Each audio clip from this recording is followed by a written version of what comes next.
नमस्कार दर्शक बंधु आज क्षुद्र भिडियो आपण मानक स्वागत। 31 अक्टोबर शुक्रवार अँला नवमी श्री राधांकर पाद दर्शन दिन एक मुठी लुणर करनियंतो महा उपाय। आपणक घर को धन आसीबार समस्त मार्ग खोली जीव एवं आपणक जीवन एते मात्रा रे परिवर्तन होई जीव जे आपण कल्पना मध्य करि परिबे नाही। हस खुशी रे पूरी उठिब आपणक घर परिवार एवं आपणक मनरे जहाँ भी किछि मनस्कामना रहितला लक्ष्मी नारायणकर आशीर्वादरो समस्त मनस्कामना खूब शीघ्र पूरण होई जीव। दर्शक बंधु जेमिति कि आपण माने जानिछंती श्री विष्णुंकर अत्यंत प्रियर दिन हेउछि अँला नवमी एवं एही अँला नवमी दिन श्री नारायणकर विशेष भाव में पूजार्चना करा जाए। ता सहित श्री राधांकर पाद दर्शन मध्य 31 अक्टोबर शुक्रवार दिन पड़िबा पई जाउछि। चलित वर्ष अँला नवमी एवं श्री राधांकर पाद दर्शन दिन एमिति अनेक गुड़िए शुभ संजोगर संगठन हेबाकु जाउछि। जो व्यक्ति एही अँला नवमी किंबा श्री राधांकर पाद दर्शन दिन एक मुठी लुणर एही महा उपायटी को करि नेउछंती तेबे सेमानंकर भाग्य रे केवल लाभ ही लाभ देखा देबो। दर्शक बंधु मु आपण मानको वीडियोर आगरे गोटिए गोटिए करी बताई रखिबी जे आपण माने लुणर केउ उपाय को केउ समय रे करिबा द्वारा आपनको सेथिरु अधिक शुभ फल प्राप्त होई पारे। सेथिपाई जो माने भी यही वीडियोटी को देखुचंती सेमानकर फायदा निमंते वीडियोटी को स्किप न करी शेष पर्यंत निश्चय देखंतो। जदि आपण माने वीडियोटी को स्किप करी देबे तेबे निजस्व जीवनर उन्नति पाई बहुत गुड़िए कथा को आपण माने हराई देबे एवं आपण माने से उपायटी को भल भावरे बुझी पारिबे नहीं। जदि आपण माने वीडियोटी को लाइक करि नांती वीडियोटी को लाइक करी कमेंट बॉक्स रे जय मां लक्ष्मी जय जगन्नाथ अवश्य लिखि दियंतो एवं चैनल टी रे नुआ थिले चैनल टी को सब्सक्राइब करि दियंतो। जदि आपण माने बहुत बड़ बड़ पूजा पाठ करिनेबा परे भी जदि आपणकर सेही मनस्कामना गुड़िक पूरण हेउ नाही तेबे आपण माने केवल अँला नवमी एवं श्री राधांकर पाद दर्शन दिन जदि आपण केवल लुणर एही उपायटी को करि नेउछंती तेबे मां लक्ष्मी एवं श्री नारायणकर आशीर्वादर आपणकर समस्त मनस्कामना खूब कम समय मध्यरे पूरण होई जीव। जो माने भी आजिर समय रे सफल होई पारिछंती किंबा सेमानंक पाखको धन आसी पारिछि सेमाने मध्य एही उपायटीर परीक्षा करी देखिछंती जहा द्वारा खूब कम समय मध्यरे सेमानंको बहुत बड़ सफलता मिली पारिछि। आपणक जीवन रे जे कोनोसी भी समस्या चली थाउ जेमिति कि धनजनित समस्या हेउ किंबा ऋण करजर समस्या हेउ नचेत आपणको नूतन चाकरीटीए प्राप्त हेउ नाही समस्त क्षेत्र रे आपणको केवल लुण ही साहाय्य करि परिबो एवं आपण माने ए उपायटी करिबा परे निजे ही चमत्कार देखिबा पई पाइबे।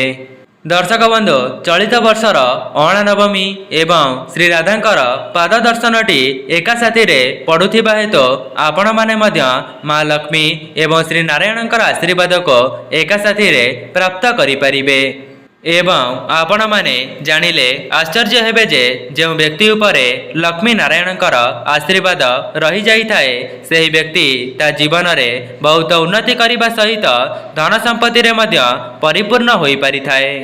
एमिति किछि लोक अछंती जो मानकर अजाणतरे सेमानंक उपरे पितृदोष किंबा शनि दशार दोष लागि जाई थाए जहा द्वारा सेमाने निज जीवनटी को बहुत दुख कष्ट रे अतिबाहित करिथांती। ता सहित सेमाने जेते परिश्रम करिनेले मध्य सेमानंको तांका परिश्रमर मूल्य मिली पारे नाही सेथिपाई सेमाने निज भाग्य को ही दोष देइथांती। जो माने भी एपरी समस्या दे गति करुछंती तेबे आपण माने केवल 31 अक्टोबर अँला नवमी एवं श्री राधांकर पाद दर्शन दिन निज घरर एही जगार एक मुठी लुण को फिंगी दियंतु। ଆପଣମାନେ ଜାଣିଛନ୍ତି ମହିଳାମାନଙ୍କୁ ଆପଣଙ୍କ ଘରର ଲକ୍ଷ୍ମୀ ଭାବରେ ଶାସ୍ତ୍ରରେ ଉଲ୍ଲେଖ କରାଯାଇଛି। ସେଥିପାଇଁ ପ୍ରତ୍ୟେକ ମହିଳାମାନେ ନିଜ ଘରର ଉନ୍ନତି ପାଇଁ ନିଜେ ଏହି ଉପାୟଟିକୁ ନିଶ୍ଚୟ କରନ୍ତୁ। ଯଦି ପୁରୁଷମାନେ ଏହି ଭିଡ଼ିଓଟି ଦେଖୁଛନ୍ତି ତେବେ ଆପଣମାନେ ଏହି ଭିଡ଼ିଓଟି ଦେଖିବା ପରେ ଆପଣଙ୍କ ଘରର ମହିଳାମାନଙ୍କୁ ଏହି ଉପାୟଟି କରିବା ପାଇଁ ଥରେ ମାତ୍ର ଚେଷ୍ଟା କରନ୍ତୁ। କାହିଁକି ନା ଏହି ଉପାୟଟି କରିବା ଦ୍ୱାରା ଆପଣଙ୍କର ଟଙ୍କାଟା ମଧ୍ୟ ଖର୍ଚ୍ଚ ହେବ ନାହିଁ।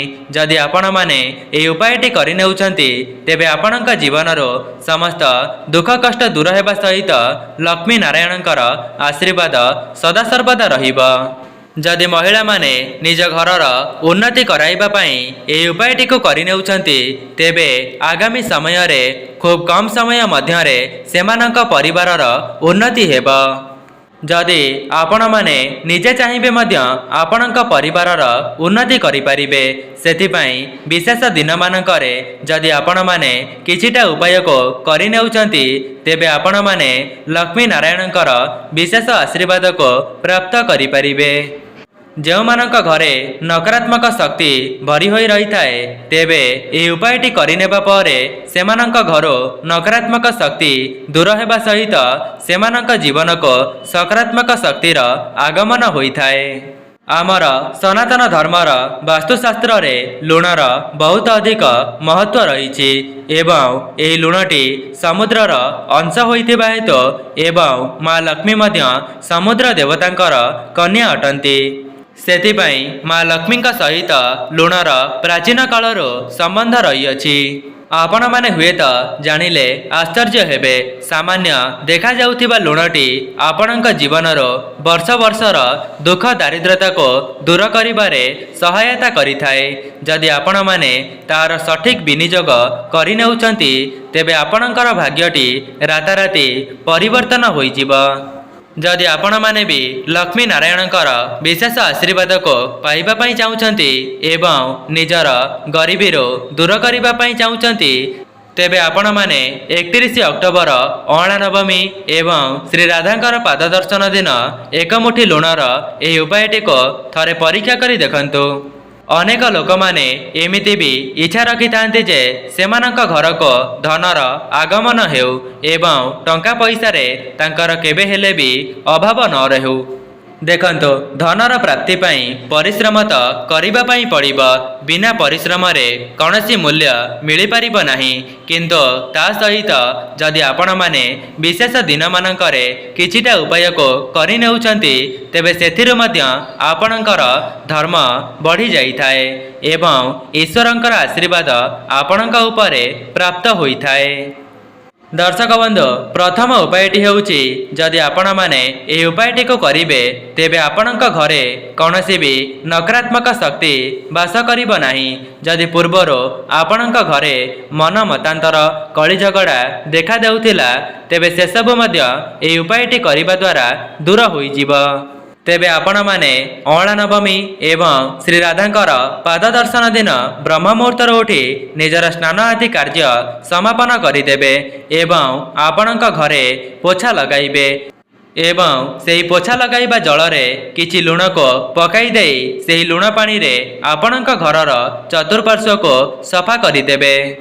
ଆପଣମାନେ ଅଁଳା ନବମୀ ଦିନ ଯଦି ଏହି ଉପାୟଟିକୁ ବ୍ରହ୍ମ ମୁହୂର୍ତ୍ତରୁ କରିନେଉଛନ୍ତି ତେବେ ଆପଣଙ୍କ ଘରେ ଯାହା ବି କିଛି ନକାରାତ୍ମକ ଶକ୍ତି ବାସ କରୁଥିବ ସେସବୁ ଖୁବ୍ ଶୀଘ୍ର ଆପଣଙ୍କ ଘରୁ ଚାଲି ଯାଇଥାଏ। ତା ସହିତ ଲକ୍ଷ୍ମୀ ନାରାୟଣଙ୍କର ଆଶୀର୍ବାଦରୁ ଆପଣଙ୍କ ଘରକୁ ସକାରାତ୍ମକ ଶକ୍ତିର ଆଗମନ ହୋଇଥାଏ। ଦର୍ଶକ ବନ୍ଧୁ, ଆପଣମାନେ କେବଳ ଗୁରୁବାରକୁ ଛାଡ଼ିଦେଲେ ଯଦି ଆପଣ ପ୍ରତ୍ୟେକ ଦିନ ଏହି ଉପାୟଟି କରୁଛନ୍ତି ତେବେ ଆପଣ ନିଜେ ହିଁ ଚମତ୍କାର ଦେଖିବା ପାଇଁ ପାଇବେ। ତା ସହିତ ଯଦି ପୂର୍ବରୁ ଆପଣଙ୍କ ଘରେ କଳି ଝଗଡ଼ା ମନ ମତାନ୍ତର ଦେଖାଦେଉଥିଲା ତେବେ ସେସବୁ ମଧ୍ୟ ଦୂର ହୋଇଯିବ। ଦର୍ଶକ ବନ୍ଧୁ, ଯଦି ଆପଣମାନେ ଯେଉଁ ବି କ୍ଷେତ୍ରରେ ହାତ ଦେଉଛନ୍ତି ସେଥିରେ ଆପଣଙ୍କୁ ଅସଫଳତାର ସାମ୍ନା କରିବା ପାଇଁ ପଡ଼ୁଛି କିମ୍ବା ଚାକିରି କ୍ଷେତ୍ରରେ ଉନ୍ନତି ହେଉନାହିଁ, ଆପଣଙ୍କ ନିକଟକୁ ଧନ ଆସିବାର ସମସ୍ତ ମାର୍ଗ ବନ୍ଦ ହୋଇଯାଇଛି କିମ୍ବା ଆପଣଙ୍କ ବ୍ୟାପାର ବାଣିଜ୍ୟଟି ଭଲରେ ଚାଲୁନାହିଁ, ତେବେ ଆପଣମାନେ ପବିତ୍ର ଅଁଳା ନବମୀ କିମ୍ବା ରାଧାଙ୍କର ପାଦ ଦର୍ଶନ ଦିନ ଗୋଟିଏ ଧଳା କପଡ଼ାକୁ ପ୍ରସ୍ତୁତ କରିବେ ଏବଂ ସନ୍ଧ୍ୟା ସମୟରେ ସେହି ଧଳା କପଡ଼ାରେ ଗୋଟିଏ 1 ମୁଠା ଲୁଣକୁ ରଖିଦେବେ। ଏହାପରେ ଆପଣମାନେ ସେହି ଲୁଣର ଗୋଟିଏ ପୁଟୁଳିକୁ ପ୍ରସ୍ତୁତ କରିବେ। ତାପରେ ମା ଲକ୍ଷ୍ମୀଙ୍କ ନିକଟରେ ସେହି ପୁଟୁଳିଟିକୁ ଛୁଆଇଁ ଦେବେ ଏବଂ ସେହି ପୁଟୁଳିଟିକୁ ଆଣି ଆପଣଙ୍କ ଘରର ଧନ ରଖୁଥିବା ସ୍ଥାନ କିମ୍ବା ଆପଣଙ୍କ ପର୍ସରେ ରଖିଦେବେ। କେବଳ ଏତିକି କରିନେବା ଦ୍ୱାରା ଆପଣଙ୍କ ଜୀବନରେ ଉନ୍ନତି ଆସିବ। ଯଦି ଆପଣଙ୍କ ଘରକୁ ଧନ ଆସିବାର ମାର୍ଗ ବନ୍ଦ ହୋଇଯାଇଥିଲା ତେବେ ସେସବୁରେ ମଧ୍ୟ ଶୁଭଫଳ ଦେଖିବା ପାଇଁ ମିଳିବ। ଯେଉଁମାନେ ଚାକିରିର ପ୍ରୟାସ କରୁଥିଲେ ତେବେ ସେମାନଙ୍କୁ ମଧ୍ୟ ମନ ମୁତାବକ ଚାକିରି ପ୍ରାପ୍ତ ହେବ। ଯେଉଁମାନଙ୍କର ବ୍ୟାପାର ବାଣିଜ୍ୟ ଅଛି ତେବେ ଆପଣମାନେ ସେହି ପୁଟୁଳିଟିକୁ ଆଣି ଆପଣଙ୍କର ଦୋକାନ ହେଉ କିମ୍ବା ବ୍ୟାପାର ବାଣିଜ୍ୟ ସ୍ଥାନରେ ରଖିଦିଅନ୍ତୁ। ଏହାକୁ କରିବା ଦ୍ୱାରା ଆପଣଙ୍କର ବ୍ୟାପାର ବାଣିଜ୍ୟଟି ଭଲରେ ଚାଲିବା ପାଇଁ ଲାଗିବ।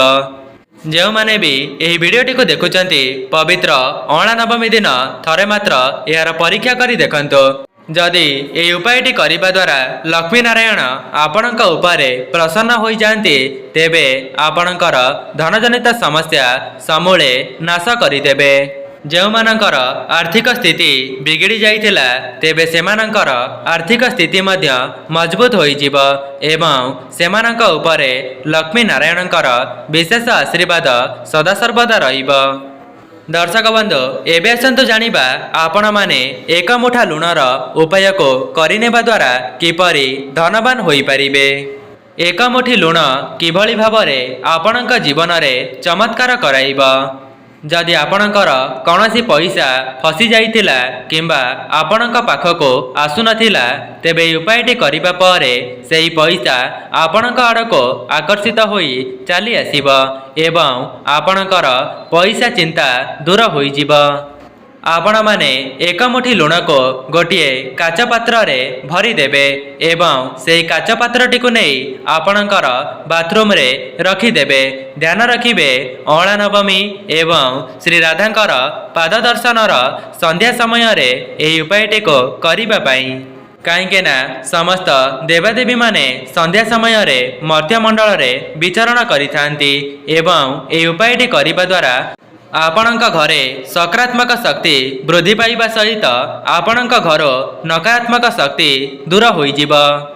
ଯେଉଁମାନଙ୍କର ଋଣ କରଜ ଥିଲା ତେବେ ସେମାନଙ୍କ ଜୀବନକୁ ଧନ ଆସିବାର ମାର୍ଗ ଖୋଲିଯିବ ଏବଂ ଲକ୍ଷ୍ମୀ ନାରାୟଣଙ୍କର ଆଶୀର୍ବାଦରୁ ସେମାନଙ୍କର ଋଣ କରଜ 1 ମାସ ମଧ୍ୟରେ ଶୁଝିଯିବ।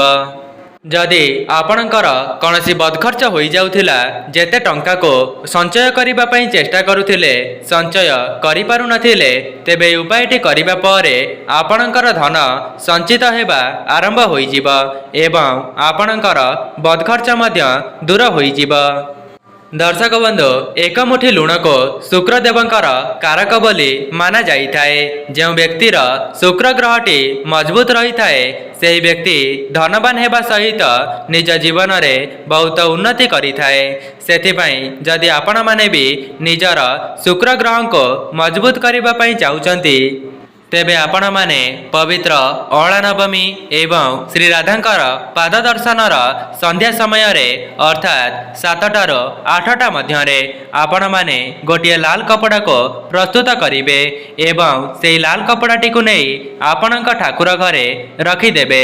ଏହାପରେ ସେହି କପଡ଼ାରେ 1 ମୁଠି ଲୁଣକୁ ରଖିଦେଇ ମା ଲକ୍ଷ୍ମୀଙ୍କ ନିକଟରେ ଗୋଟିଏ ଘିଅର ଦୀପକୁ ପ୍ରଜ୍ୱଳନ କରିବେ।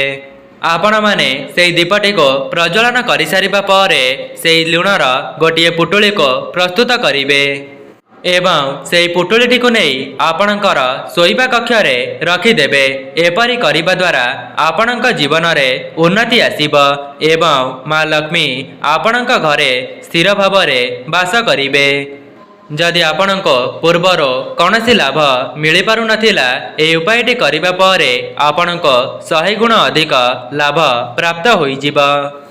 ଦର୍ଶକ ବନ୍ଧୁ, ମୁଁ ଆପଣମାନଙ୍କୁ ଲୁଣର ଗୋଟିଏ ରାମବାଣ ଉପାୟ କହି ରଖୁଛି, ଯାହାକୁ କରିବା ଦ୍ୱାରା ମା ଲକ୍ଷ୍ମୀ ଏବଂ ନାରାୟଣ ଆପଣଙ୍କ ଘରେ ସ୍ଥିର ଭାବରେ ବାସ କରିବେ।